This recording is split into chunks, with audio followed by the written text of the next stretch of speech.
So I have some bad news and I have some good news. You may notice that there isn't somebody at the podium with me, or that there's someone in the front row with me.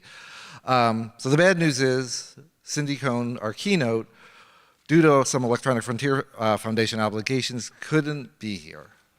The good news, Cindy Cohn is a true maize and blue alum of the University of Michigan, and we are piping her in via satellite, or it's the internet, or it's the Tor networks. So Cindy Cohn is here, will be here. So for those of you who don't know, Cindy Cohn is the executive director of the Electronic Frontier Foundation and a proud University of Michigan alum. I hope you appreciate that as we've highlighted the expertise at the University of Michigan, and that is of the University of Michigan. We've had a faculty member speak to you. We had a graduate student present. Now we have an alum, Cindy Cohn. So Cindy, welcome. Thank you for being here, even virtually. Cindy's going to be talking about putting the security back into cybersecurity and taking it from the EFF perspective. We are really happy she's here. I see her on screen, so if you could see me, I'm waving. And welcome, Cindy. Thanks, everybody. I so appreciate the opportunity to speak with you all today. I'm very sorry that I couldn't be there in person.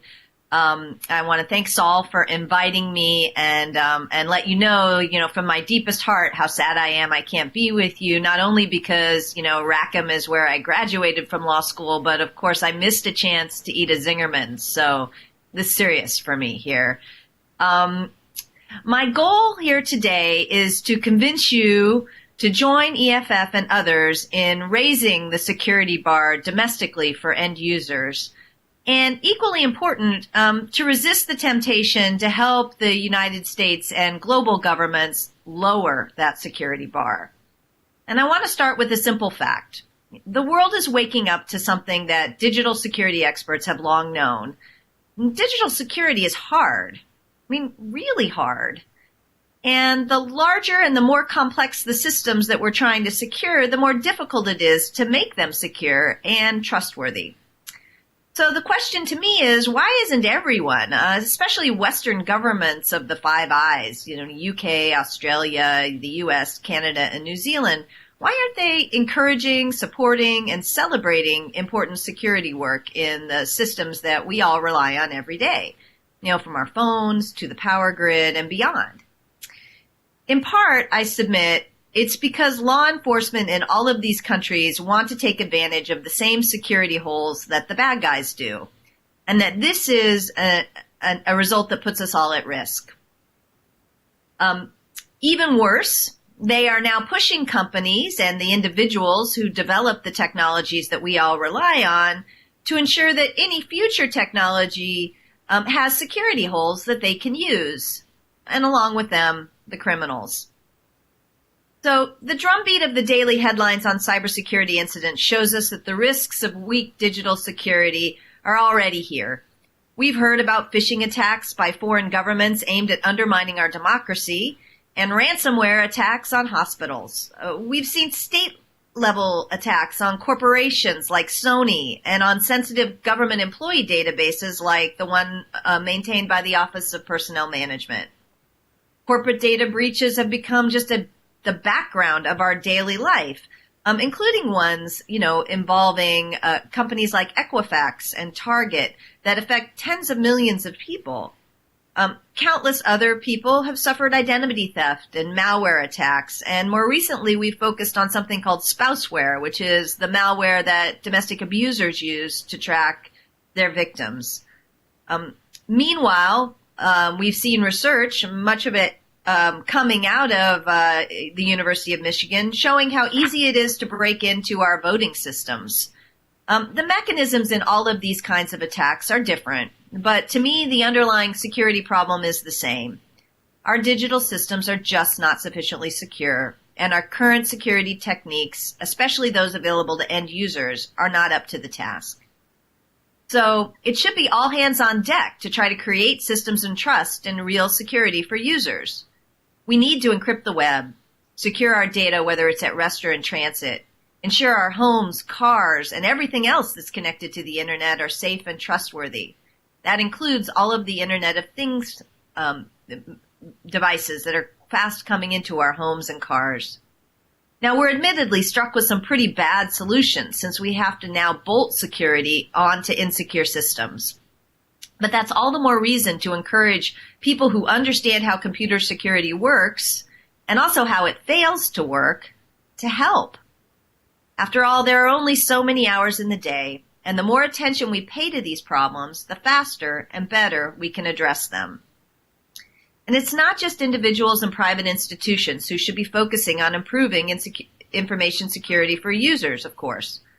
Governments should be shouldering their responsibility for public safety by leading, incentivizing, and maybe even in places legally mandating real digital security for their increasingly vulnerable citizens. But they are not. While the U.S. government has pushed hard to make sure that the companies give them information about security problems, there has been very little information or tools coming back out of those processes to either the companies or, more importantly, to the rest of us to make us more secure.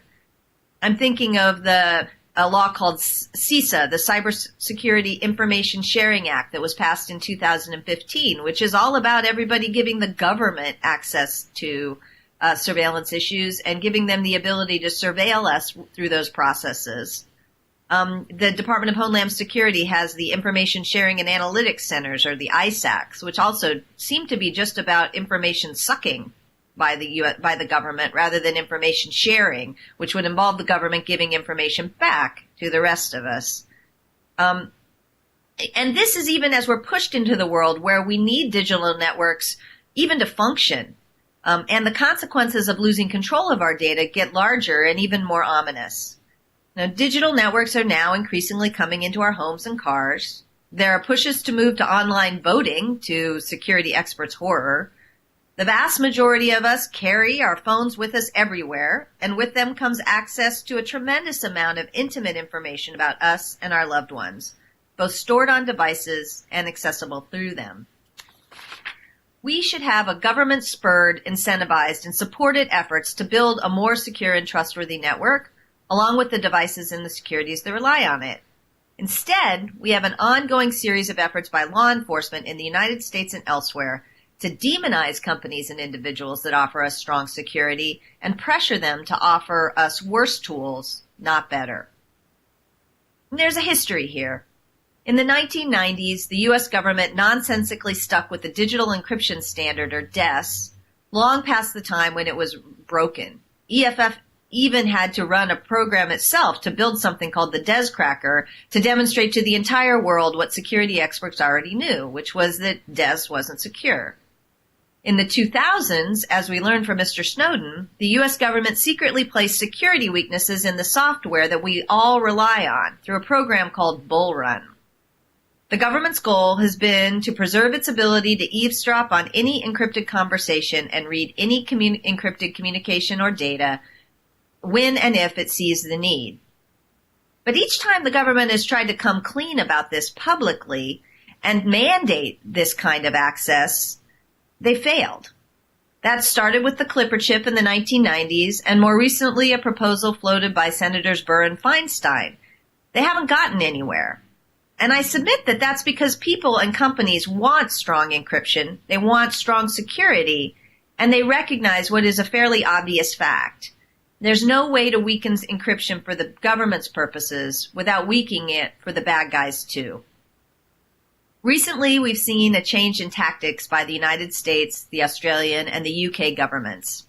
Rather than continuing to directly attack strong encryption, as the US government tried to do with Apple's use of disk encryption on the iPhone, the governments have shifted to promoting efforts to weaken our security in ways other than weakening the encryption. The goal seems to be to convince the world's leading cryptographers and security researchers to fix the problem of strong encryption by weakening something other than the encryption in our security. The end result would be that we are still insecure, just through a different mechanism other than the encryption itself. Nevertheless, instead of working to build some strong security for the rest of us, some security researchers, academics included, are starting to try to make security just a little less robust in order to meet the government's needs. And several of these were recently featured at a workshop on technical and policy cryptography at this year's crypto conference in Santa Barbara. So why are governments pushing this new sounding direction? I would submit to you that the reason isn't technical. It's about a policy fight that's happening in U.S. Congress and in parliaments and government agencies all around the world. As hard as they've tried, law enforcement has not been able to overcome the overwhelming consensus of security experts from academics, industry, and even former government officials like Michael Chertoff about the importance of strong encryption to digital security. In fact, there's not been a single serious security expert who will agree that we can build a system at scale that allows the government a way to break the encryption on networks and devices that doesn't also leave us all at risk from bad actors. Governmental reports and private reports stretching all the way back to the 1990s universally agree about this. So, the governments are taking another tack. The push is to convince a few cryptographers and security experts, and they only need a few, to fix this problem by finding ways to access the information secured by cryptography without weakening the cryptography itself. To date, these efforts all involve some quite clever ways to say we support strong cryptography by undermining the very reason that people want it in the first place. During the crypto conference, the UK government publicly described its basic strategy, which it called a ghost, although I would submit to you that the better term is stalker. The idea is to insert a secret participant into a conversation or create a secret approved device to connect to a targeted account or device. So you think you're just talking to a colleague, but secretly the government is a stalker listening in on your conversation.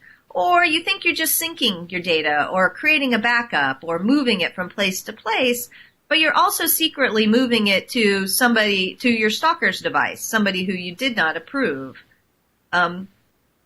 The cryptography remains as it was, the keys remain where they are, but the trust in the security of your system, that you know who's listening into your conversations or you know who's getting access to your data, is broken. The UK government has openly acknowledged that this stalker or ghost strategy is its preferred way to eavesdrop on WhatsApp and iMessage. In a similar vein, several researchers, including at the crypto conference, have presented a high-level technical presentations for systems that rely on technology companies providing their users with tainted updates, security or otherwise.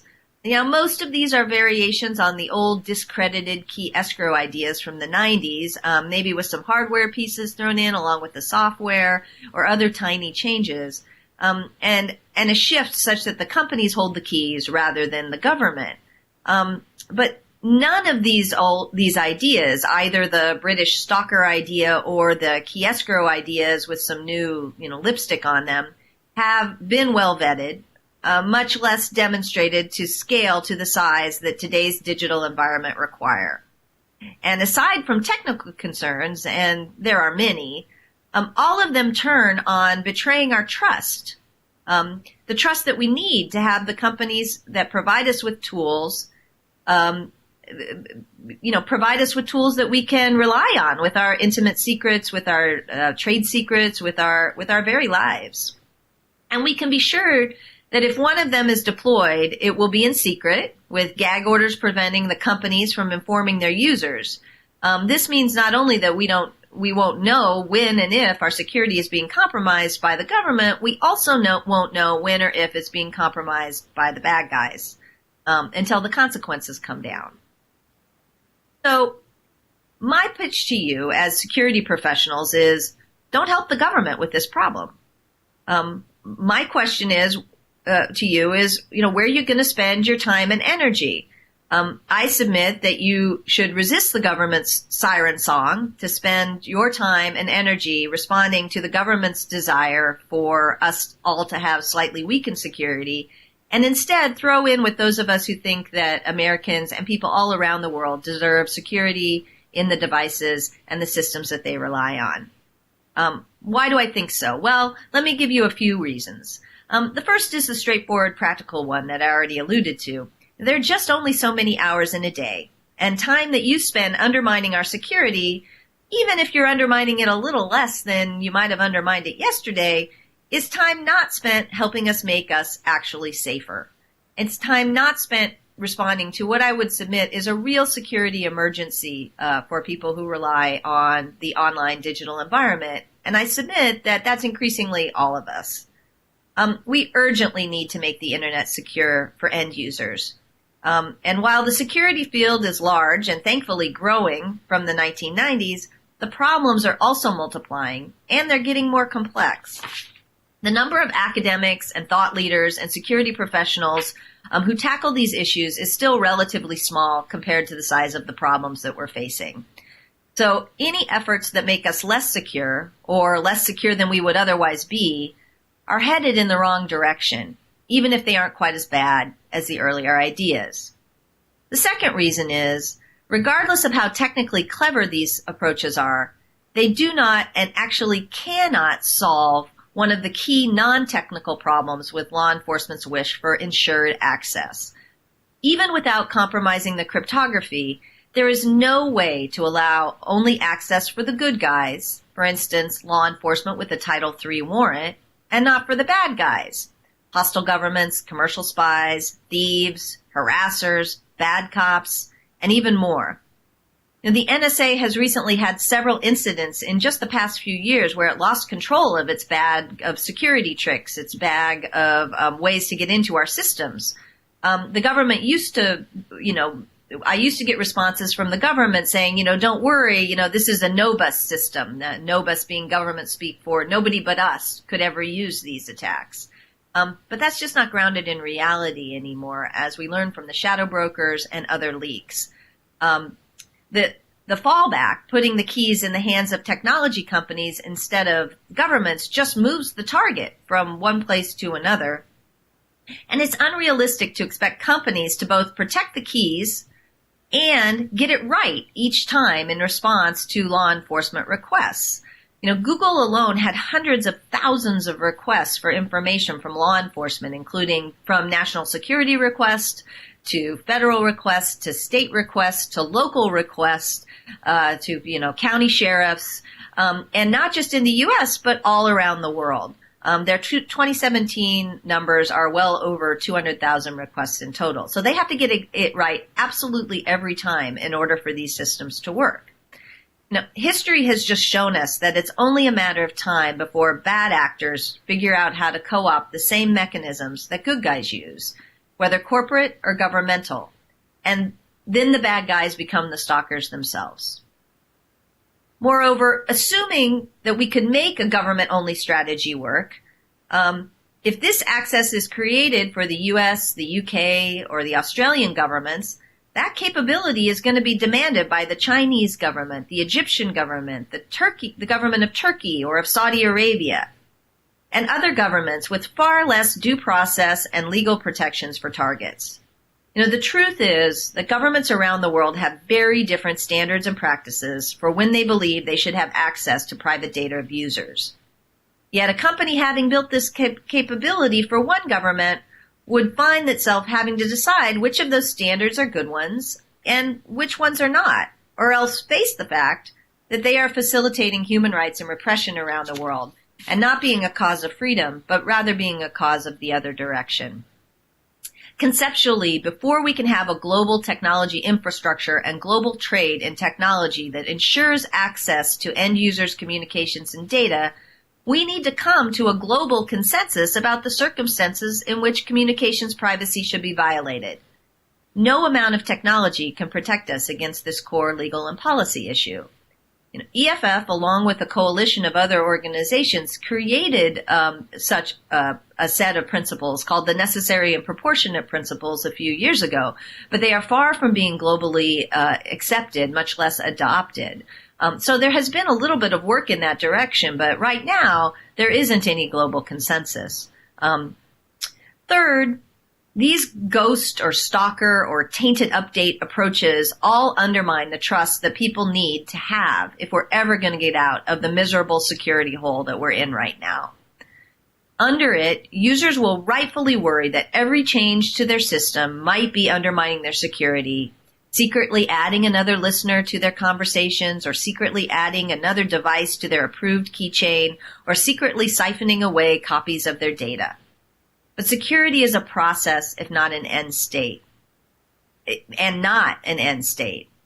Everyone using digital tools needs to be able to trust that the companies that create them are not working for one government or another, or many governments all at once.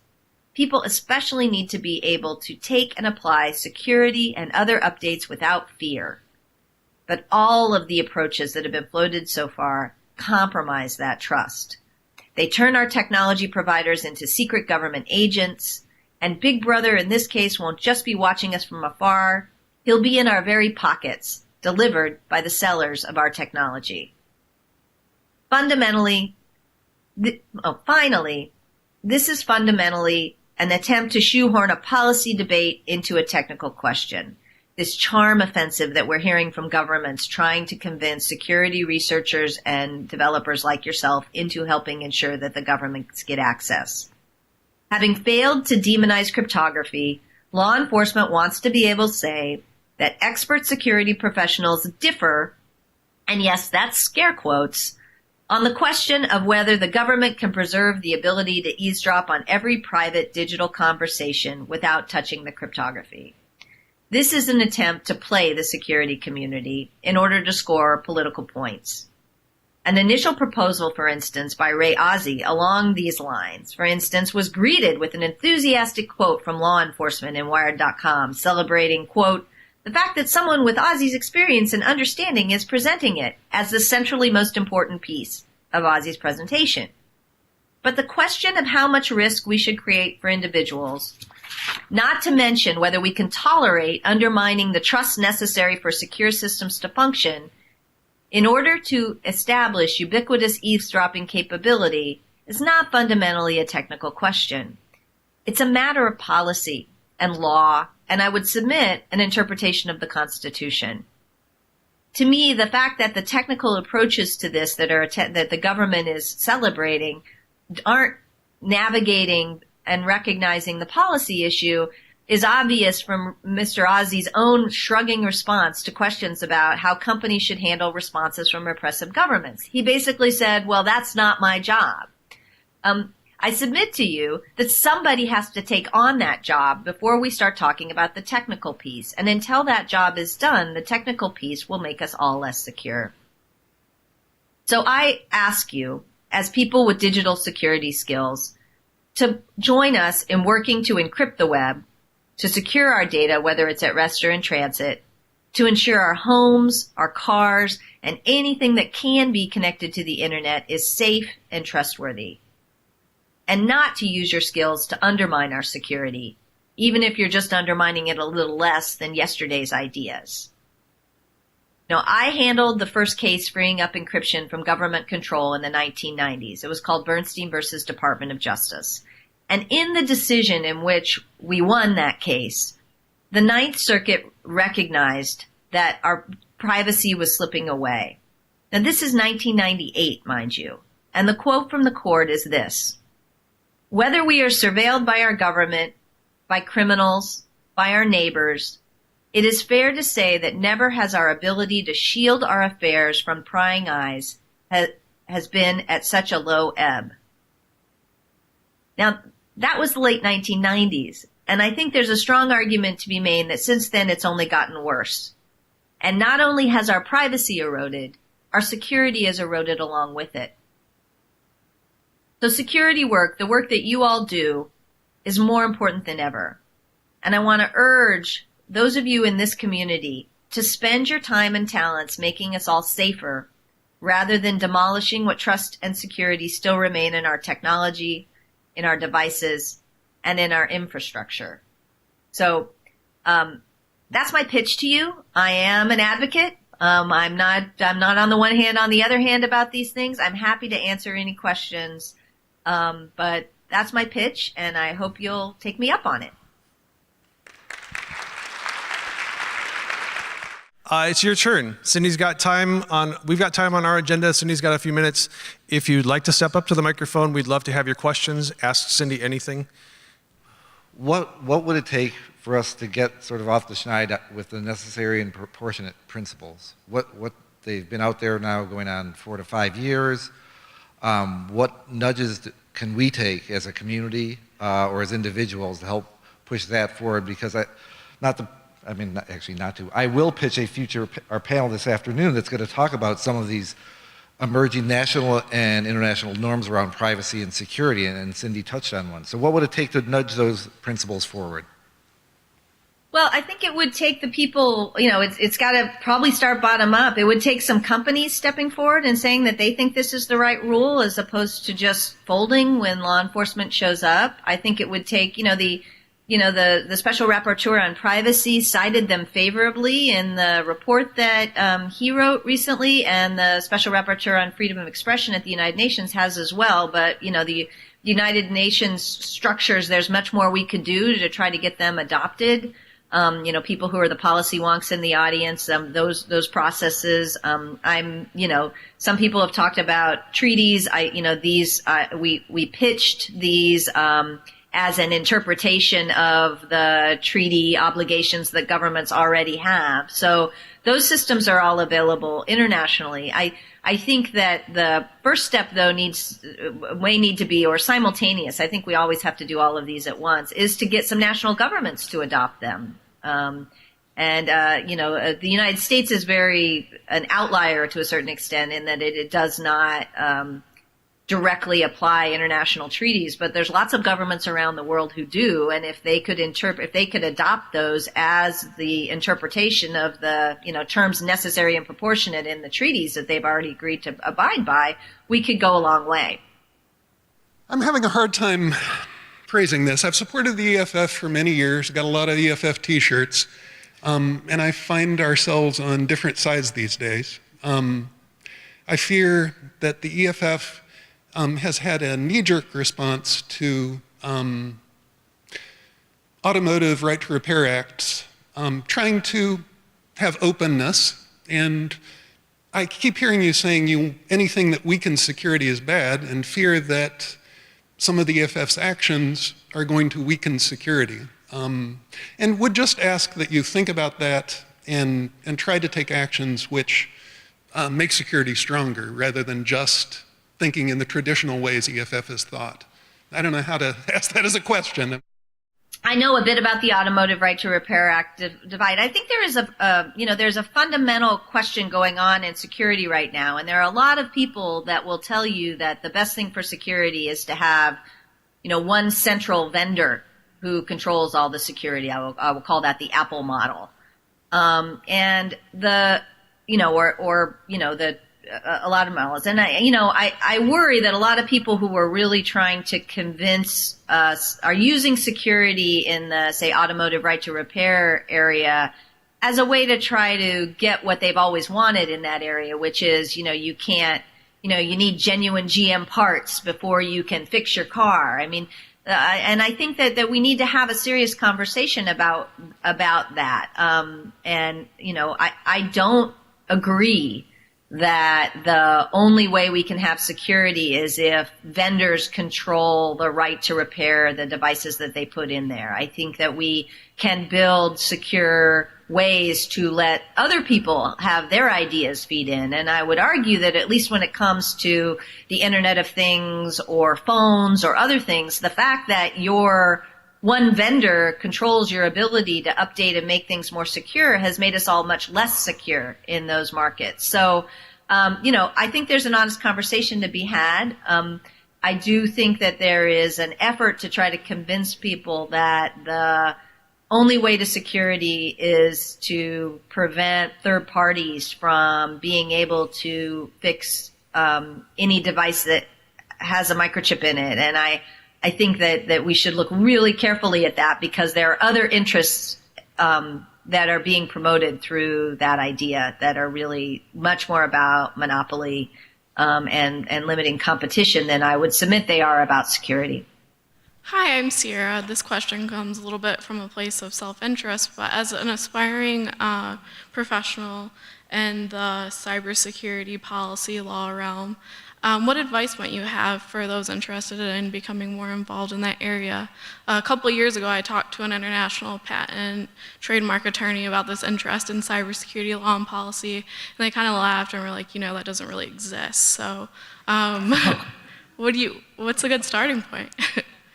Well, it absolutely exists now. I mean, it sounds like you're more on the policy side. If you're on the technical side, there are, EFF has GitHub repos for Let's Encrypt and the other, security-based systems that we do. There are tons of open source projects that are trying to make us more secure, and they're all dramatically underfunded and undersupported.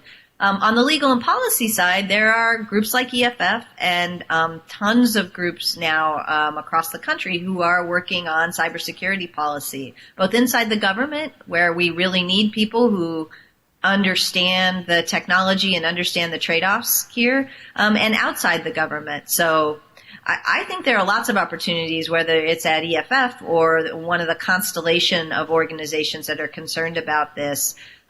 There's a couple places. I'm happy to talk offline for more things. If you look at one of the ways to kind of figure out who's doing interesting policy work in there might be to look at some of the who's getting funded.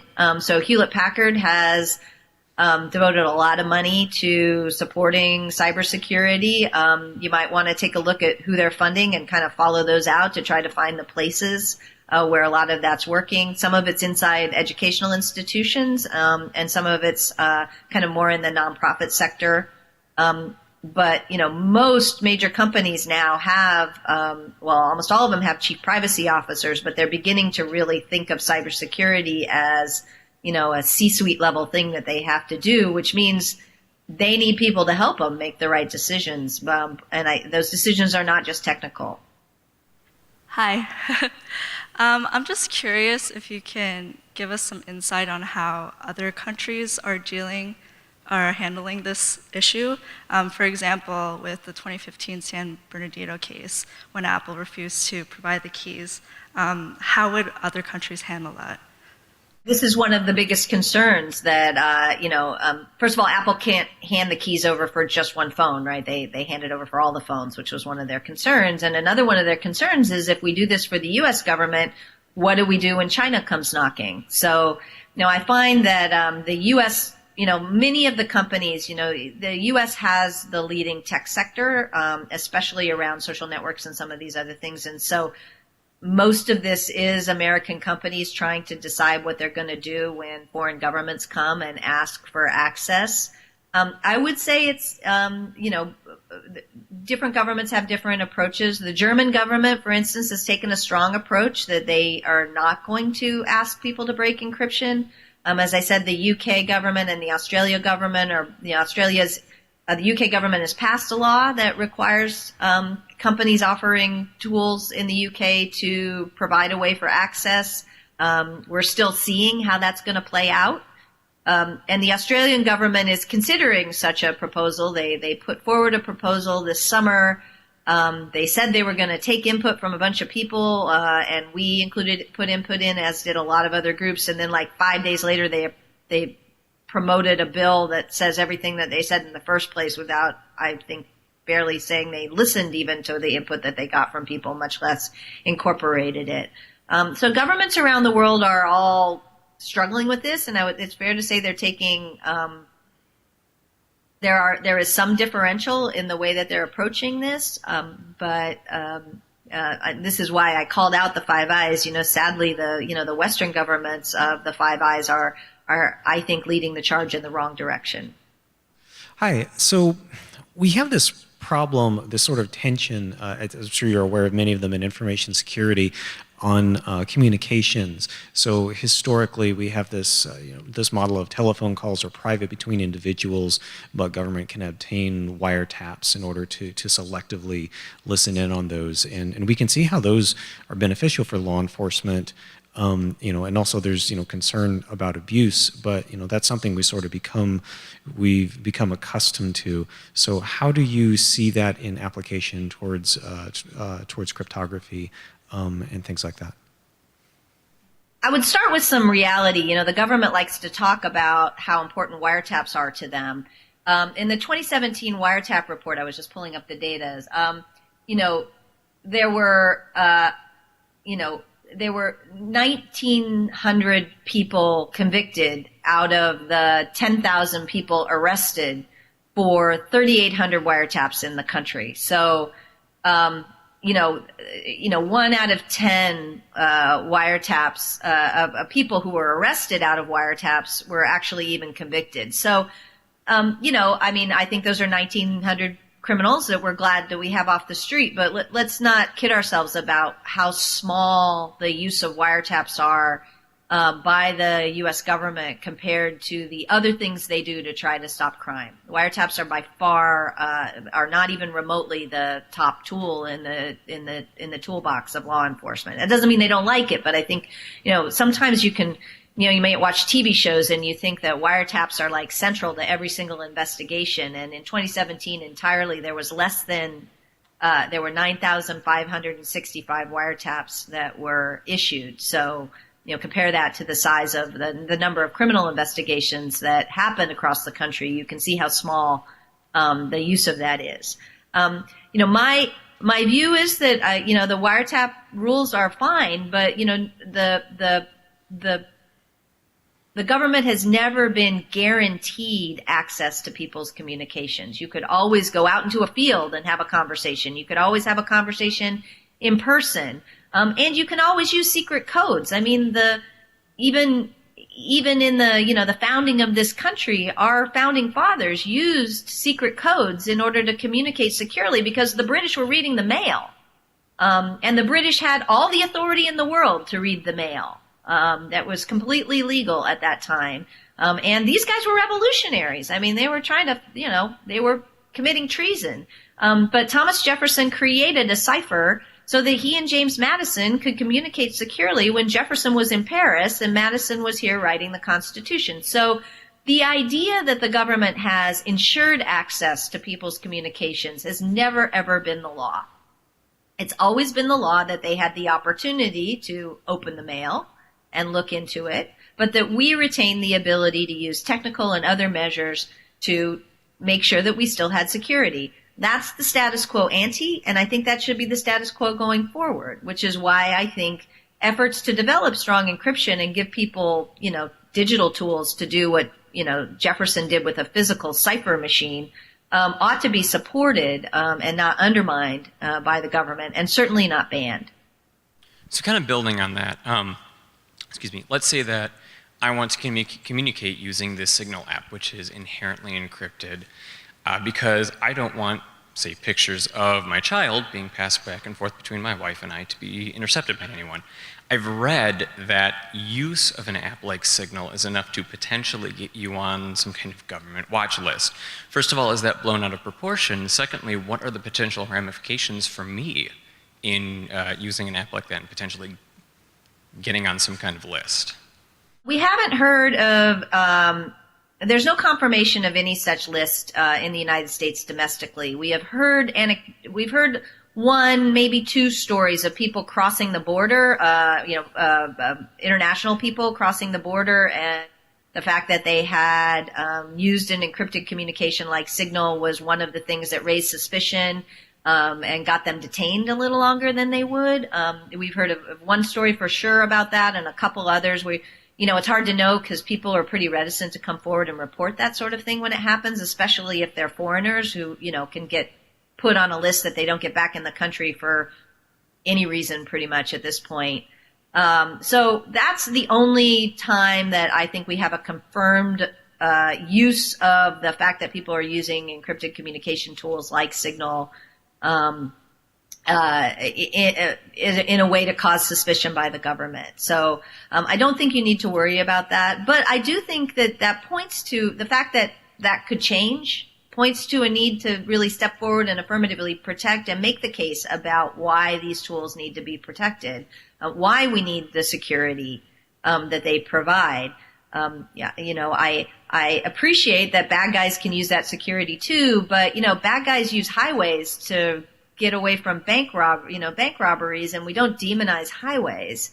I worry that there is a narrative about, people wanting basic privacy and security as, having something to hide. And I think that's a very dangerous narrative, and I don't think it's true. I think that, as we've seen with Cambridge Analytica, as we've seen with these data breaches, as we've seen with identity thefts, there are lots of reasons why we all want secure tools that have nothing to do with us being criminals.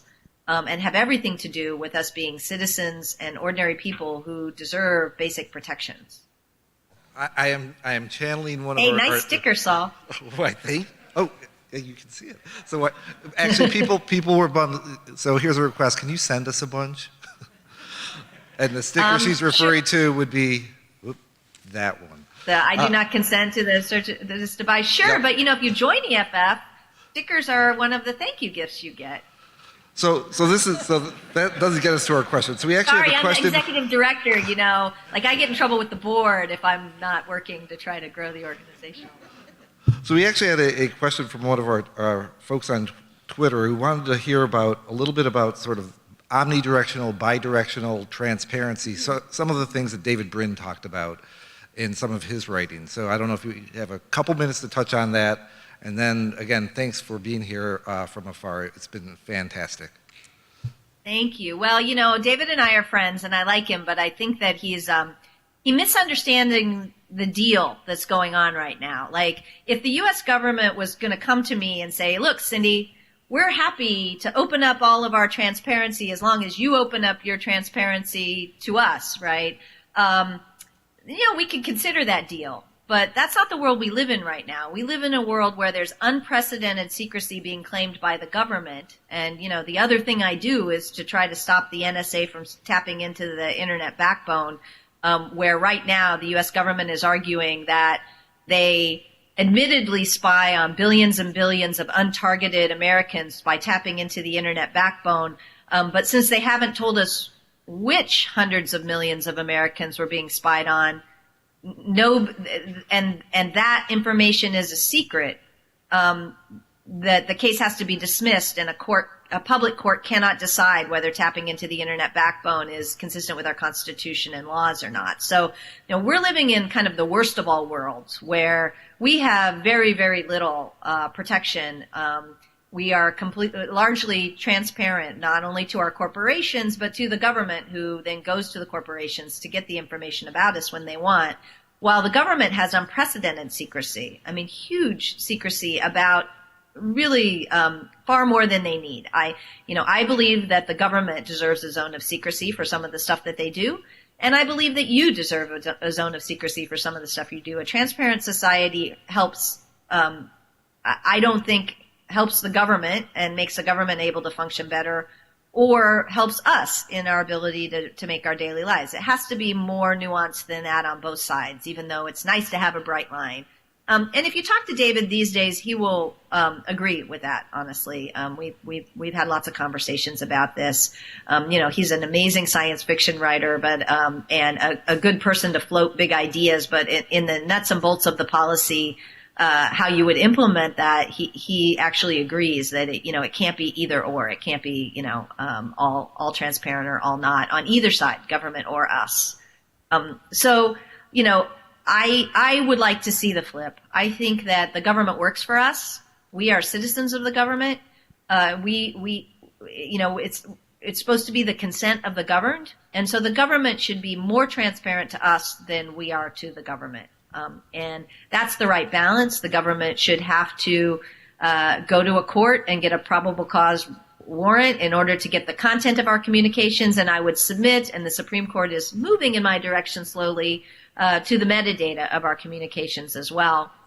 And that the government itself needs to be more open. And, if this mythical deal that David first floated in the book ever came on the table, we could have a conversation about it. But the government isn't putting forward anything that increases their own transparency. What we're seeing everywhere is they're trying to whittle that away as much as possible. So it's kind of a theoretical conversation, and not one that I think is worth spending that much time on until the government makes the first move.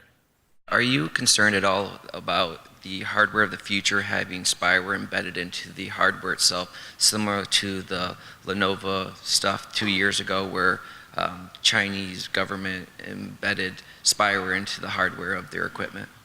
Yeah, I think that, this is what I mean by it being an all hands on deck and how it's more complicated than it was before. I think that, most of the stuff that we focused on in the 90s had to do with software. And now, I think the most recent Bloomberg report of hardware being compromised appears not to be being borne out over time, but nobody thinks that that's because it couldn't be done. I think most people think it's because that, there isn't evidence that it has been done yet. But I think that we have to start talking about hardware security in a really serious way. We have to create, better, chains of checking about our hardware than we have before. We know from the Snowden leaks, for instance, that USB keys that were manufactured in China, there was some serious concern about them. And so, yeah, I mean, if you're going to care about security, you have to care about security. And these days that has to include the hardware along with the software. And as I said, that's kind of a devilish problem, right? You have to go all the way back on the supply chain because there's so many ways that you could have something inserted that would compromise your security. But I think we have to do it because people aren't throwing their phones away. People aren't throwing the digital network away. The University of Michigan isn't deciding that, they're, all of their efforts to try to digitize, and, Michigan is a leader in this to try to digitize, microfiche first and now digitizing all sorts of things in the world. The people are like, well, let's just go back to physical file cabinets. So we're in this world. We're using digital devices, and we really do need to take seriously the risks of compromises of those devices, and I think that has to include hardware at this point. All right. Thank you very much for all your questions. Cindy, another round of applause for Cindy. Thanks, everybody.